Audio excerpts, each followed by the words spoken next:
Courses et régates, une émission et un podcast de Nicolas Venance pour Actu Nautique Yachting Art. Bonjour et bienvenue à vous sur Courses et régates, un Courses et régates toujours en direct depuis les pontons du bassin du Guétrouin à Saint-Malo, à 2 jours du départ, du second départ de la Route du Rhum 2022. Rencontrons tout de suite Damien Séguin pour découvrir avec lui son bateau, son IMOCA Apicil. Bonjour Damien. Bonjour Nicolas. Damien, le départ est repoussé un petit peu, mais quel beau temps aujourd'hui pour faire découvrir ton bateau à nos viewers. Oui, on a de la chance avec le temps. C'est sûr que, bon après, juste un mot sur le décalage de départ, c'était, je pense, une décision raisonnable de toute façon. Voilà, sage. L'idée d'une course comme la Route du Rhum, c'est de rester populaire aussi et d'avoir le maximum de bateaux à l'arrivée en Guadeloupe. Donc c'était plus sage, en tout cas, pour les bateaux de plus petite taille et moins rapides que nos IMOCA de préserver la flotte. Ça aurait beaucoup cassé, hein. Oui, en tout cas, on mettait le facteur risque un peu à son maximum et donc voilà, c'est aussi donner une image raisonnable de notre sport que d'être capable de prendre des décisions comme ça. Raisonnable, c'est une bonne chose ça. Alors ton bateau, c'est un IMOCA Apicil. Est-ce que tu peux nous parler de son architecte? Et c'est un bateau qui est bien né, hein. Il a une belle histoire ce bateau quand même, hein. Ouais, alors là, tu t'es pas trompé en l'achetant celui-là. Ce bateau, donc, il a été dessiné par le cabinet VPLV Verdier en collaboration, construit en 2015. Son premier nom c'était Safran. Wow. Donc un bateau, le premier en fait IMOCA à foil construit. Ouais. Donc il s'est appelé Safran et ensuite il a été racheté par Yannick Bestaven sous le nom de Maître Coq avec lequel il gagne le dernier Vendée Globe. Pas mal. Donc un joli bateau qui est aujourd'hui bien fiabilisé dans sa version actuelle et c'est un bateau qui est performant comme ça et qu'on va continuer à faire évoluer, notamment l'hiver prochain. On va passer avec des grands foils, on va changer 2-3 éléments comme ça. Tu vas monter à la limite de la jauge. Ouais, l'idée c'est de faire évoluer ce bateau-là, de le ramener au même potentiel que les nouveaux bateaux pour continuer à être le plus performant possible. On va se diriger vers ton bateau, on va monter à bord. Alors cet hiver, tu as conduit un gros refit, hein, quand même. Il y a eu 4 mois de chantier sur ce bateau. Et en fait, ce refit, il avait un objectif, notamment dans tout ce qui était éco-responsabilité. Est-ce que tu peux l'expliquer ça à nos viewers, cette démarche?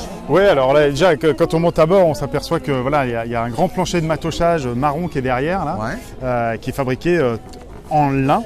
Avec fibre de lin. Fibre de lin, résine biosourcée et lame de ce sandwich. C'est de la mousse PE, donc de la bouteille d'eau recyclée. Wow. On va voir après, en rentrant dans le bateau, il y a différents éléments qui sont bien identifiables parce qu'ils sont de cette couleur un petit peu marron. Donc tout est en lin. L'idée, c'est de se dire, sur nos bateaux qui sont tout en carbone, on peut, sur des éléments non structurels, se passer du carbone justement pour avoir des matériaux alternatifs qui sont moins impactants sur l'environnement et qui sont surtout recyclables. Donc voilà, parce que d'habitude on utilise du carbone parce que c'est ce qu'on a dans nos chantiers et c'est plus facile d'utilisation pour nous et on le maîtrise bien en interne. Et ça résiste. Voilà, un plancher de matossage comme ça qui est quelque chose d'amovible, un écran d'ordinateur, un support d'écran d'ordinateur ou support d'écran d'électronique, on n'a pas besoin que ce soit en carbone, on n'a pas besoin que ce soit structurel. Tu voulais vraiment le porter, hein, cette démarche. C'est quelque chose qui t'est cher. C'est quelque chose dont on avait parlé l'ensemble du team. Donc pour ça, on a acheté du matériel, du lin, de la mousse PE, on a essayé pas mal de choses et on a pris une ingénieure qui s'appelle Marie et qui a fait toute sa thèse de dernière année justement sur la mise en œuvre de ces matériaux alternatifs. Et voilà, donc elle a fait toute la démarche de caractérisation, etc.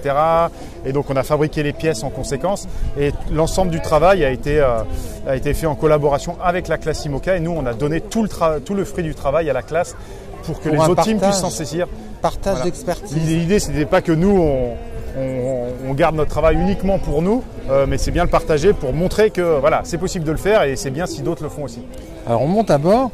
On va découvrir peut-être le plan de pont, parce que tu as un plan de pont avec une tonture qui est inversée, une circulation d'eau qu'on imagine vraiment optimisée, hein, et une bonne protection du skipper, ça on le verra quand on va rentrer dans le cockpit, c'est important ça. Hein.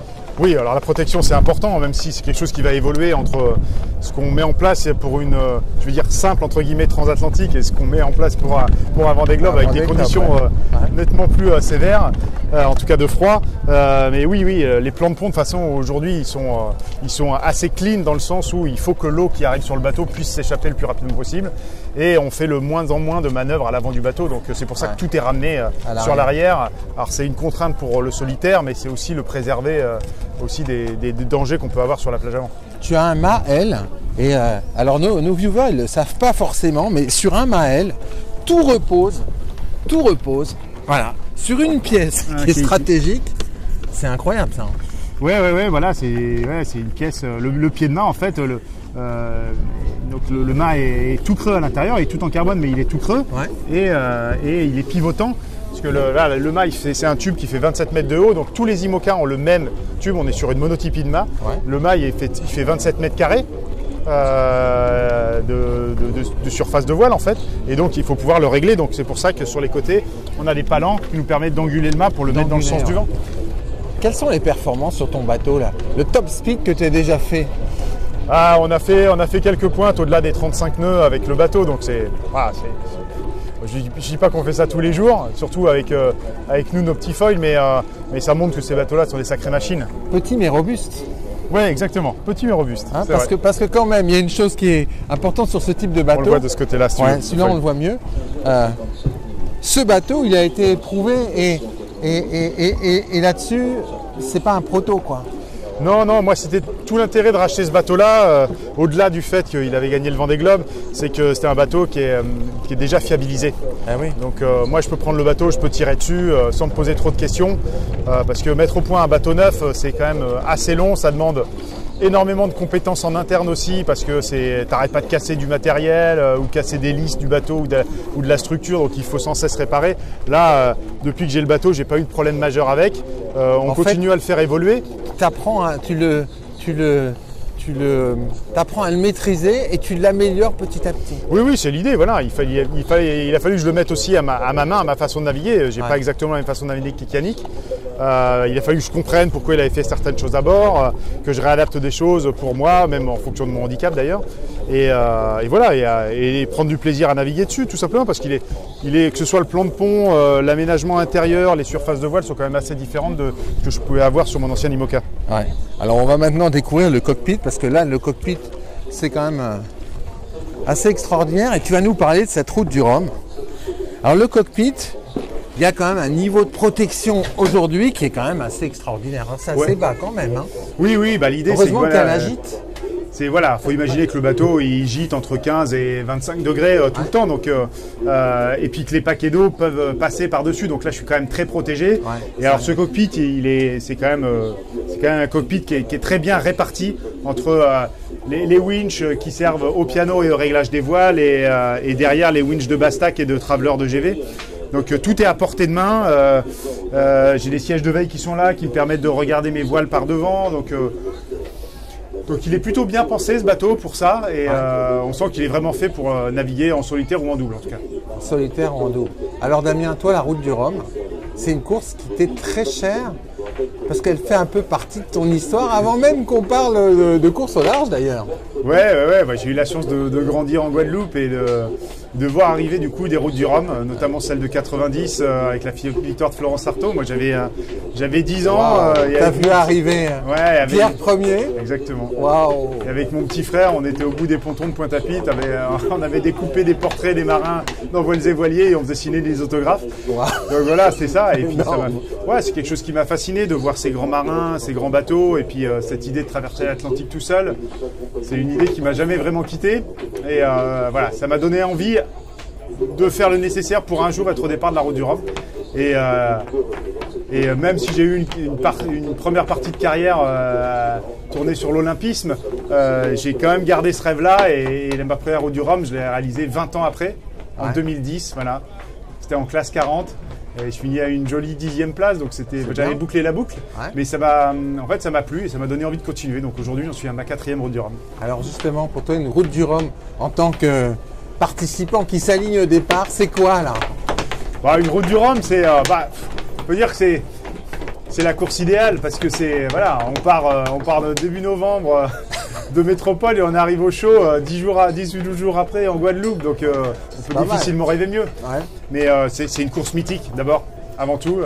Je pense que ça fait rêver des générations et des générations de marins. Voilà, moi j'ai la chance déjà d'en avoir terminé 3. Ouais. C'est extra. Je me réaligne une 4e fois avec un super bateau. Avec un bateau top là. Hein. Donc voilà, je peux difficilement rêver mieux, c'est sûr. Et alors, ton objectif de course, maintenant parlons concrètement, hein, Damien. C'est quoi ton objectif sur cette route du Rhum 2022 ? C'est compliqué de donner un résultat chiffré, un pronostic chiffré. On est 37 IMOCA au départ. Ouais. Il y a des bateaux, donc on ne connaît pas encore complètement les performances qui ont été mis à l'eau cette année. Ce qui est sûr, c'est que voilà, j'ai pas le bateau, sur le papier en tout cas, le plus rapide. Ouais. Mais c'est un bateau que je connais bien. Fiable. Moi, j'ai surtout envie de me faire plaisir sur cette course. Il y a 4 ans, j'ai mis 14 jours. Voilà, je vise 13 jours ou moins sur cette édition. Et si je prends du plaisir et qu'il n'y a pas de raison que j'en prenne pas, je sais qu'il y aura potentiellement un bon résultat au bout. On va te suivre tout au long de la course et puis on te joindra aussi par vacation. Merci beaucoup, Damien. Merci. On te souhaite plein de bonnes choses sur cette route du Rhum. Merci et soyez nombreux à suivre le départ mercredi. Et là, tu vois, tout ce qui est marron, tous les supports d'écran comme ça, y compris la table à cartes à l'intérieur, tout ça, c'est du lin. Ah bah oui. Bah voilà. Donc, il y a un petit aspect vintage en plus. Ouais, du lin. c'est pas mal. Hein. Merci beaucoup, Damien.